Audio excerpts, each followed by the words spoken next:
Picture this: a blind man chained between two massive pillars, his hair just beginning to grow back after being shaved in betrayal. 3,000 people laugh and mock him from above. They have no idea they're about to witness one of history's most catastrophic acts of revenge. But here's what most people miss about this story. And trust me, when I tell you what archaeologists discovered about the actual physics of what happened that day, you'll never look at this biblical account the same way again. Stay with me, because in exactly 3 minutes, I'm going to reveal something about Samson's final moment that will completely reframe everything you thought you knew about strength, faith, and the fine line between heroism and tragedy. I'm a biblical researcher, and I've spent years examining the historical, archaeological, and theological layers of this story. Let's set the stage properly, because context is everything here. Samson wasn't just some random strongman. According to the book of Judges, he was a Nazirite from birth, a person consecrated to God under a sacred vow. 3 rules: no alcohol, no contact with dead bodies, and most importantly, no razor could ever touch his hair. That hair wasn't just hair, it was a symbol, a covenant, a living testament to his divine purpose. And his purpose? To begin the deliverance of Israel from Philistine oppression. Now, here's where it gets interesting from a researcher's perspective. The Philistines weren't just any enemy. They were a sophisticated, militarily advanced culture who had monopolized ironworking technology in the region. The Israelites were essentially living in the Bronze Age, while the Philistines had Iron Age weaponry. It was an unfair fight from the start. And hold on, because the temple we're talking about wasn't some small building. I'll describe the actual archaeological evidence in just a moment. And when you hear the numbers, you'll understand why what Samson did was either a miracle or the most perfectly calculated structural failure in ancient history. But first, we need to talk about how he ended up there. Samson's life reads like a Greek tragedy. He was blessed with supernatural strength, but cursed with terrible judgment when it came to relationships. There was the woman from Timnah, his first wife, who betrayed him during their wedding feast. Then there was the prostitute in Gaza, where he literally carried away the city gates on his shoulders in the middle of the night. Can you imagine? The city gates! Just ripped them from their foundations and walked away. But Delilah was different. The Philistine lords offered her an astronomical sum, 1,100 pieces of silver from each of them. Scholars estimate that's roughly equivalent to several $100,000 in today's money. For context, 30 pieces of silver would later be considered enough to betray Jesus. Delilah was offered thousands. Now, stick with me here, because what happens next reveals something profound about human psychology that modern research actually confirms. It's called betrayal trauma, and Samson's brain was about to experience it in the worst possible way. Delilah asked him 3 times about the source of his strength. 3 times he lied. 3 times she tested him. 3 times she proved she couldn't be trusted. And then he told her anyway. Why?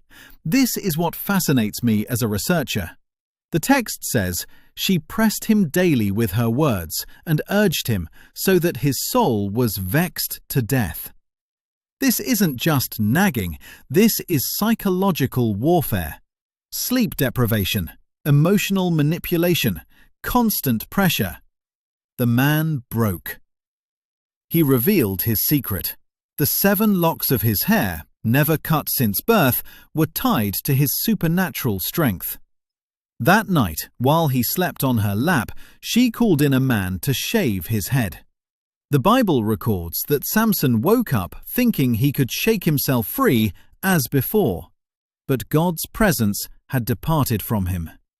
Let that sink in. He didn't even know his power was gone until it was too late. The Philistines seized him immediately, and what they did next was designed to destroy him completely. Not just physically, but psychologically. They gouged out his eyes. In ancient Near Eastern culture, this was the ultimate humiliation for a warrior. Not only did it render him helpless, but it was a public statement. Your God cannot save you. Your strength means nothing. You are ours now. They bound him with bronze shackles. Note the metal, they were taking no chances, and brought him down to Gaza. There, in prison, they forced him to grind grain like an ox, walking in endless circles, turning the millstone. This was women's work, slaves' work, animals' work. For someone who had once been a judge of Israel, who had killed 1,000 men with a donkey's jawbone, who had been God's chosen deliverer, this was a fall beyond measure. But here's the detail everyone misses, and it's absolutely crucial to understanding what happens at the temple. Keep listening, because this one biological fact changes the entire ending. While Samson was grinding grain in that prison, day after day, week after week, his hair began to grow back. The Philistines, in their arrogance, didn't notice, or perhaps they didn't care. After all, what could a blind, broken slave do to them? They were about to find out. Now, let's talk about this temple, because the archaeological evidence here is fascinating. The Philistines worshipped Dagon, a grain deity, as their chief god. When they captured Samson, they attributed their victory to Dagon's power over the God of Israel. This wasn't just a military win, it was a theological statement. They decided to celebrate with a massive festival. The lords of the Philistines, the rulers, the elite, all gathered. According to the text, there were about 3,000 men and women on the roof alone. The total number inside, we can only estimate, but we're talking about a massive crowd. Now, here's where my research gets really interesting. In the 1970s and 80s, archaeologists excavated several Philistine temples, and what they found matches the biblical description almost perfectly. I'm about to describe the exact structural weakness that Samson would have exploited. And when you hear it, you'll realize this wasn't random destruction. This was architectural catastrophe. Philistine temples from this period typically featured a rectangular hall supported by two central wooden pillars resting on stone bases. These pillars were load-bearing, meaning they held up the entire weight of the roof and everyone on it. The distance between these pillars? Based on excavations at Tel Kasile and other sites, approximately 6 to 7 feet. Close enough that a man could, if positioned correctly, press against both simultaneously. Do you see where this is going? The roof was flat, designed for people to stand on during festivals. It was made of wooden beams covered with clay and stone. We're talking about tons of weight pressing down on just two central pillars. Samson didn't need to be supernaturally strong to collapse this building. He needed to be strong enough to dislodge those pillars from their stone bases at the exact same moment. And if his strength had returned... The day of the festival arrived. The text says they called for Samson to entertain them. The Hebrew word used here can mean to make sport or to mock. They wanted to laugh at him. Imagine a blind man, stumbling, probably being poked and prodded, forced to perform like a trained animal. The crowd roared. 3,000 people on the roof, countless more inside, all celebrating the downfall of Israel's champion.